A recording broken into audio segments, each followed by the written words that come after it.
What's up YouTube? I'm Kratzilla Vapes, and real quick I want to talk about what is a vape? What is an e-cig? What is that thing that guy, is he smoking a battery?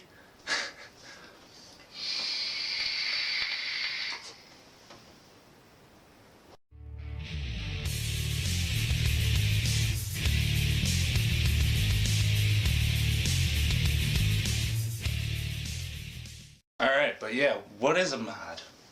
What is an e-cig? What is this thing? Well, first of all, the term e-cig, I don't really care for it. Kind of relates us to cigarettes, which I think we should try to avoid, but I don't know, a vape or an e-cig is a system, a simple electronic circuit, basically in your hand. And it consists of, first I want to talk about batteries. The majority of e-cigs or vapes run on rechargeable lithium batteries. The most common ones you're going to see are 18650s. These are the ones I use typically. Green, these are green Samsung 25Rs, the newer ones. I also have older ones, but they come in different sizes. Those are the most popular. There's different versions of that. Here I've got an 18490. And then little guys for smaller devices like this 18350. They're all rechargeable. Last for a while. Basically, but that's the first part of your system. Here's some 26650 cells. And basically I want to talk about mods. A mod is the second part of your system. A few examples. Here I have a tube mod, a mechanical mod. Let's discuss that real quick. A mechanical mod doesn't have a board in it or a chip, and they don't have a digital screen. There's no readout. All it is a housing for one of these batteries. The Nemesis is actually just clones are designed to take 18650s or the other two sizes. But yeah, a mech mod is literally just a housing for the battery that has a 510 connection. That is what the screws on the bottom of the atomizer are called, a 510 connection. I'm not sure exactly why either. I've heard different things, but it's called a 510 connection. It is what it is. That's right up on top of all your devices, and it holds a battery, and this switch mechanically opens and closes the circuit, your vape circuit. Alright, and then secondly you have regulated mods, which is what I use mostly. They have features, unlike mech mods. They hold your batteries, have the 510 connection, have your fire button. There's usually adjustments on there, up and down adjustments here.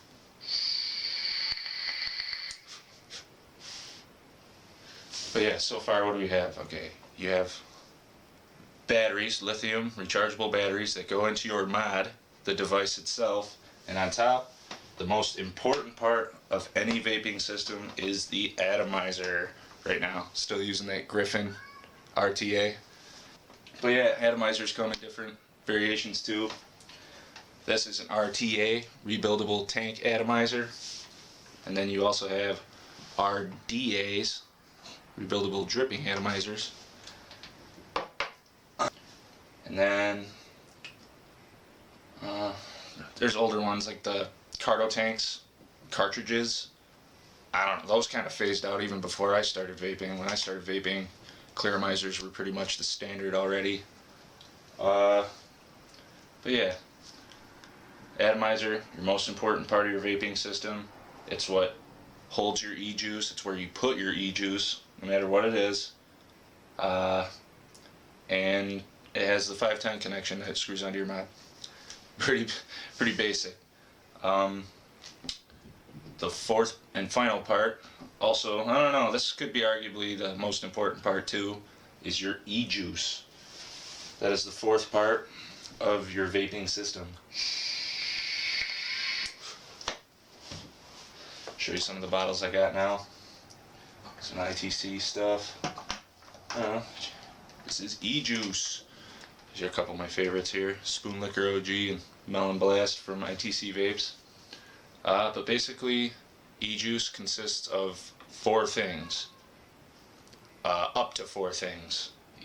This Ejuice is vegetable glycerin, propylene glycol, natural and artificial flavorings, and nicotine. Not necessarily all e-juice has propylene glycol in it or nicotine. There's some juice that's just max VG, 0 milligram nicotine, so it's literally just vegetable glycerin and flavorings, but I haven't heard great things about those juices, so I haven't tried any. But some people need no PG in their juice just because they have an intolerance to it and get kind of allergic reactions and whatnot. But yeah, I just wanted to discuss the basic parts of a vaping system for absolute newbies. You know, there's many different products out there, and at first I didn't know what the hell I was looking at. Really, I'm like, what's a cartridge? What's a clearomizer, a glassomizer? So let's just discuss some of the terminology real quick. I already went over regulated mods and mechanical mods. I discussed some of the different types of atomizers, but let's actually take a look at one. This one right here is a Velocity clone. I have no idea who made it. I got it in a trade. Does its job though. I'm just screwing the button on here so it doesn't rattle around. But yeah, real quick, no clue how well we can see that. That is a 2-post Velocity rebuildable dripping atomizer. Basically, with any dripper, you install coils on it, you check the resistance of the coils, get them firing evenly, you insert wicks, drip juice, vape, and then you have to, you'll get like a kind of dry hit, or you'll just get a feel for how many hits you can get off of it after you juice it up. But every time you run out of juice or it dries out, you gotta open it up. Well, not necessarily open it up, but it's different on some drippers. Some drippers you can just squish juice right in there. Like this one, you can. It's not a problem. But some of them, you gotta take it apart and drip more carefully so you don't get it everywhere. For instance, this Mutation XS by Indulgence. Got another Clapton coil in here. I didn't make this Clapton wire. It was a pre-built, but I'll still show you. But yeah. Anyway, we have drippers. We have our rebuildable tank atomizers, which have a similar deck where you install coils, but there's a system where the atomizer holds juice and feeds the juice to the coil as needed, ideally. Then you have a clearomizer. And the clearomizer is basically like the umbrella term for sub-ohm tanks and anything from a C5 plastic clearomizer that you could buy down at your local gas station all the way up to, I don't know, tanks like this Smoke Taste Furious V4 or the Crown by UL. They're all clearomizers. If it takes a pre-built coil, it's a clearomizer. I don't care if it's glassomizer. That's kind of just a marketing term, kind of stupid. Back to the batteries real quick. If you do have mods that take separate interchangeable lithium rechargeable batteries, some of the mods, I don't know, they have you can recharge on the mod, but me personally, I've never even used one that you could swap the batteries. I use this, it's kind of hard to see probably, but this Nitecore D4, this is a Nitecore D4 charger. Right now I'm charging my other camera batteries. My little camera, but yeah, you would need one of those chargers. Purchase that charger separately. They're worth it. They charge faster than the USB option, so I've heard, typically anyway, and you can just buy more batteries and have as many as you need. You could go on vacation. Shit, I could go get lost in the woods for 3 months. You know what I mean? It'd still be good if I took and took all my batteries. Okay, maybe not 3 months, but you get my point. I like to hot swap the batteries out, get them out, put fresh ones in. You're good to go.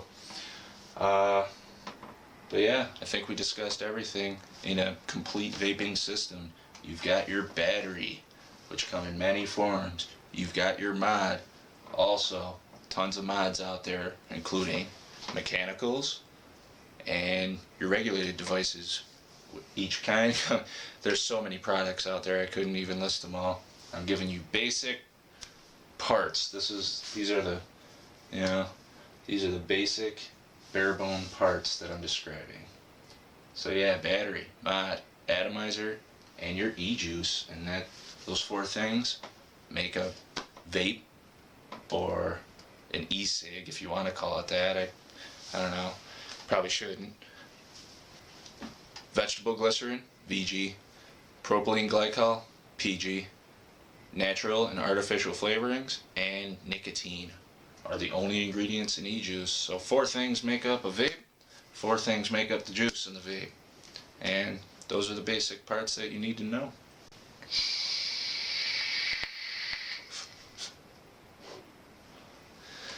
I'm Kratzilla Vapes. Thanks for watching. Be sure to click like, comment, and subscribe if you feel the urge.